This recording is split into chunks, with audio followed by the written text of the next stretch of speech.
Good. All right, so we have just gone through kind of a breakdown of the minutia of the lesson. Now we're going to do some larger goal setting. And then I have the student teacher over here, and we're just going to hope everything records and that everyone can hear everyone. Okay, so the way that I want to go about this is we've talked about some of the strengths of the lesson itself and then some of the areas of improvement of the lesson itself. I want to zoom out a little bit, and I want to identify strengths and goals that you want to replicate the strengths, and then particular goals that you want to kind of support in the upcoming lessons. Okay. So if you were to say overall for this lesson, what is a strength that you really thought you'd like to replicate in the coming lessons?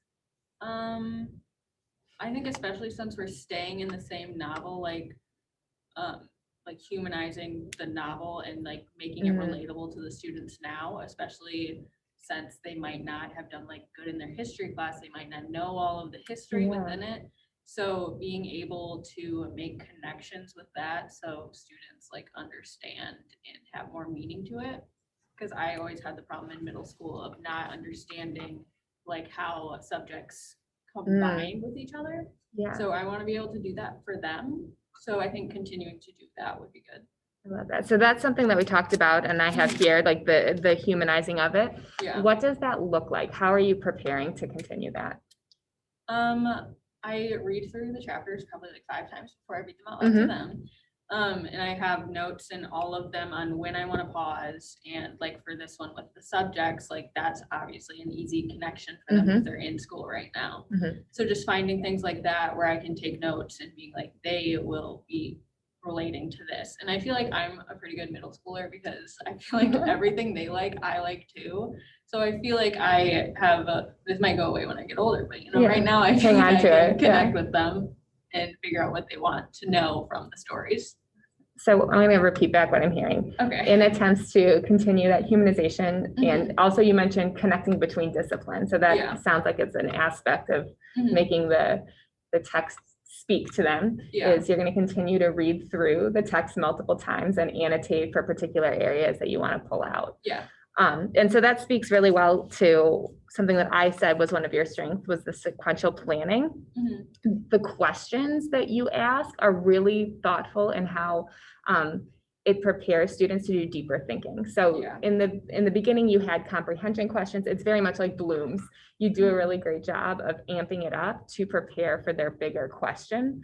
And so I would encourage you in a similar vein to, as you're reading through, pull out and kind of scaffold those questions. So if you want to align it with the text, with that humanizing, that's an easy way in. So, for example, you pulled out early in the text, the vocab word. Was it a bone rattler? What's the name of the bicycle? Bone shaker. Bone shaker? Yeah. I had no idea what that was. I was like, bone. Bone shaker. Yeah. So like you did a great job of pulling out those particular things that are leading then to this big question of characterization. And so I would encourage you to continue doing that with an eye to how are we preparing them. Excellent. And then another strength that I'd love to see you continue is along the lines of your routines and your expectations. And that's something that you had identified that you felt had gone well in this particular class. How do you see that existing then in coming classes?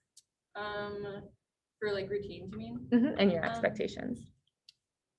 Well, I don't see our like bigger routine of like doing no red ink or like going into the chapter right after no red ink changing. So I want to continue doing things like that, but I would like to add in smaller things like connecting the no red ink and the reading of the novel. And then for, you haven't seen this yet, obviously, but for in-person days, they usually just have like work time and no red ink time to get all their stuff turned in, and they'll have me available. So I want to continue doing stuff like that with like explicit routines every day so they know what's going to happen. Excellent. Oh, shoot. There was something else that I wanted to bring up that I thought was beautiful. Students were comfortable getting things wrong, and that is such a that's such a high praise for teaching, is that they're not only participating, but they're willing to take that risk and be vulnerable.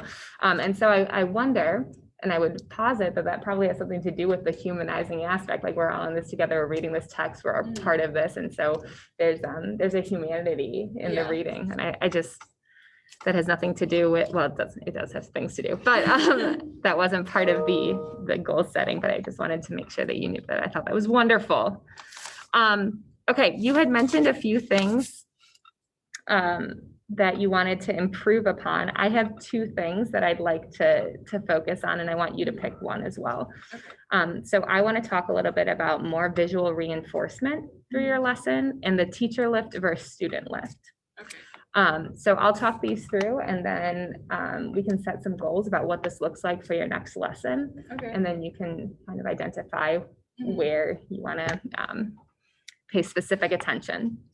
So when you were teaching, you have, as I've mentioned before, really great questions.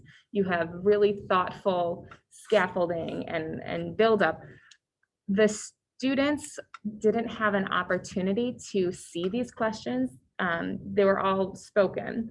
And I think that something you had identified is that you wish that you had more student engagement. And I think it's because sometimes they didn't catch the question. So I would love to see whether it's a PowerPoint or some sort of visual display of the questions as you go through them.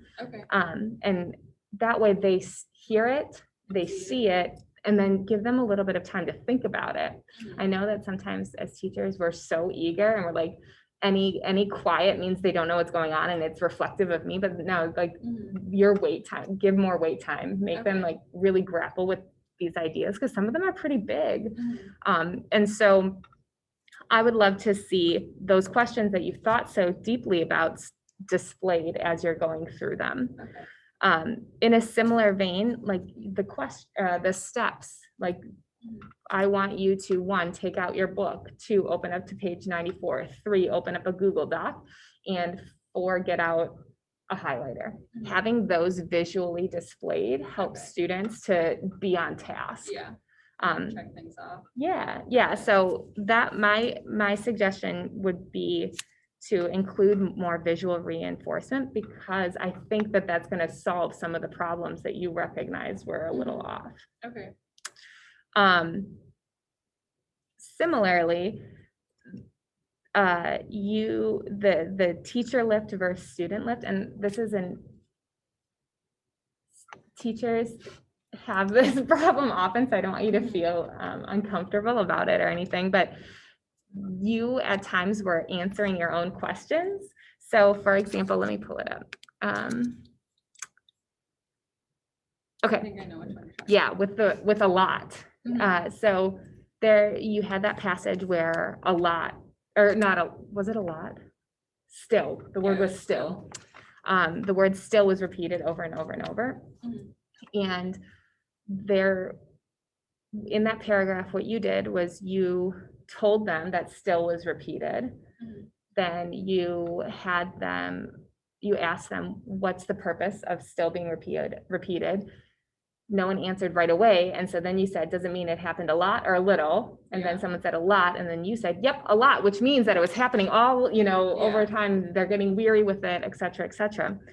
A way to have flipped an instance like that is to direct them to the passage, reread the passage aloud to them, and just ask, what do you notice?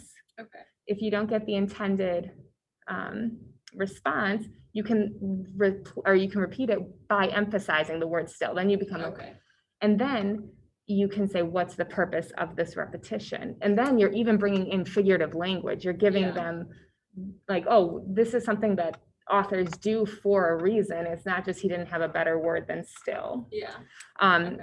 So to improve student lift, because you know all this, you've read it 5 times, you've come up with the questions, you're good to go. To improve student lift, to put the onus on the student, to have them do that cognitive work, try and give more wait time. And switch questions to open-ended rather this or that. Because this or that, you have a 50% chance. Like, is it a little, a lot? I don't know, I'll take a shot.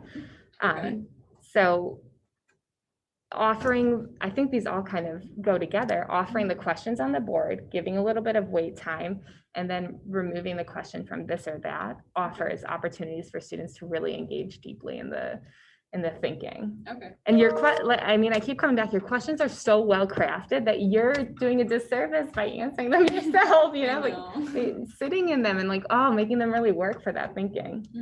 So those are the two goals that I identified. More visual reinforcement. So next time I'd love to see those questions displayed. A student lift over teacher lift, thinking about wait time and changing questions open-ended. And you even have them scripted in your lesson plan. So just pull those, and by having it visualized, you'll be able to like, you won't fall into the this or that because it'll be on the board. Right. What goal, considering everything we talked about, what kind of a goal would you like to set? So you have 3 focus areas. Let me look through this again. Yeah, no problem. And of course, you'll continue doing all the wonderful things that you've been doing. Yes.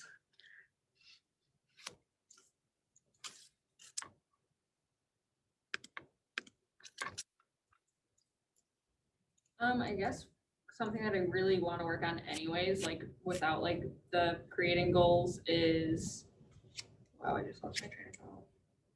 That's okay. I love when that happens. At least it's not in front of a class, right? Yeah, I mean, even if it was in front of them, it would be fine because it shows them that it's okay. Oh gosh, seriously, what was I thinking about? Well, anyways, maybe it'll come back later. Yeah. But a different goal, I don't know if this would even really pertain to anything we explicitly talked about today, but instead of, or like adding on lessons that are outside of just like reading from the book, you know, like having like more interactive lessons that are not just me reading and asking questions. Like I like the routine of it, but maybe just like adding in a day where it's like a more engaging, fun, interactive lesson rather than just reading, you know? What might that look like? Well, I have one planned in like a month. So, okay. Which is like, let me get it pulled up. It's called Hot Seat.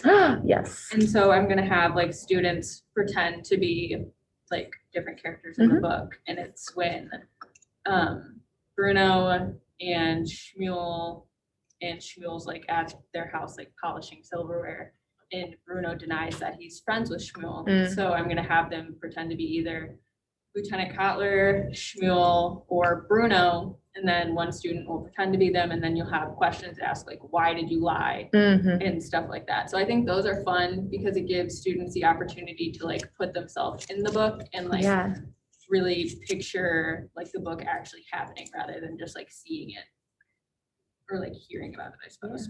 And so what impact do you think that'll have if they're picturing themselves in the book? I just think it'll really help with the engagement part of the book, especially with like interest in wanting to see what happens next. Yeah. Because I feel like that's kind of a problem with like, if I were to not read aloud to them, I don't think many of them would actually get the experience of reading the book. Like I just think they would go to Google. So I don't want to take away the reading of the book out loud to them because I want them to hear it, but I also want them to be interested in the book and like excited to read it.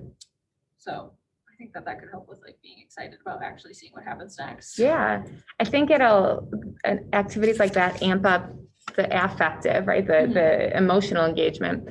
And I also think that you'll find that by having them interact in that way, they can do more with characterization and, you know, pulling from the text. Why do you feel this way? Because this quote would encourage me to feel X, Y, Z. Yeah. So I think that will help support on 2 dimensions. So it actually sounds like it's the goal that you're setting isn't necessarily about reading outside or doing things outside of the book, but amping up engagement. Yeah. Okay. Okay. So I look forward to seeing how that goes, and then I'll look at your lesson plans and see if I can find, you know, areas. Yeah, or just engagement doesn't mean that you have to have the whole class period where you're doing an activity. It can be like just a thoughtful, like quick you know, a question or like an anticipation guide, or how would you feel in this moment? Write down, do a free write for 2 minutes. It can, there are ways to work it in while still holding true to like the actual reading of the text. As I was talking, I recognized that I'm a hypocrite, and I talked about the importance of student lift, and then I told you exactly how you should reinforce visually and amp up student lift rather than having you do the student lift. So like, it's easy to fall into that. So now I'm gonna set a goal. Make Shelby. That's beautiful modeling.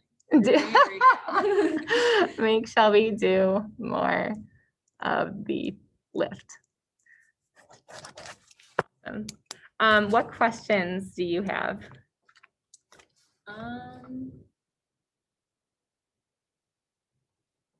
Well, the only one I can think of is off of a comment you made on one of my lesson plans. Yeah. It was first one I sent, so the one that you just saw, and it was just about the having like a catch at the beginning of a lesson, which I think I could easily do in a normal environment. But like with the time limit first, like I just feel like I don't have time to like have something like exciting that doesn't take up that much time. So they'll have like time to actually get their work done. So I just like I don't know what I could do for that, you know? Okay, so in the spirit of making Shelby do the heavy lift, what could you do that is quick? And perhaps rather than writing, it could be something verbal. What's a verbal, quick do now check-in that you could do that gets students excited? Well, the only idea that I had was writing, so you took that away from me. Well, the writing takes time. Yeah, it does. And I mean, it's important, and you do touch upon writing throughout the lesson, but if you're looking for like, let's get excited, boom, boom, boom, boom, boom, it might be something spoken. I guess I could just do like a 1 minute quick conversation over, like for this chapter, I could have done like, how would you feel if I told you you can't do art, you can't do gym, you can't do beautiful, blah, blah, blah. Yeah. And then, I mean, they haven't read that yet, but it would prepare them for the chapter, I guess. That'd be great. And in that same vein, you could be like, okay, what's more important, art or math? Rapid fire around the room. All right, we will see. Now let's open up the page, whatever. Okay, that would be good. Just like a quick little a hook. Yeah, it doesn't have to be 45 minutes. It shouldn't be 45 minutes, but it can. That's not what I was expecting. Yeah, it can be something quick. Yeah, okay. That's a good question. And I think that speaks to your dedication for engagement. I'm going to pause this and I'll.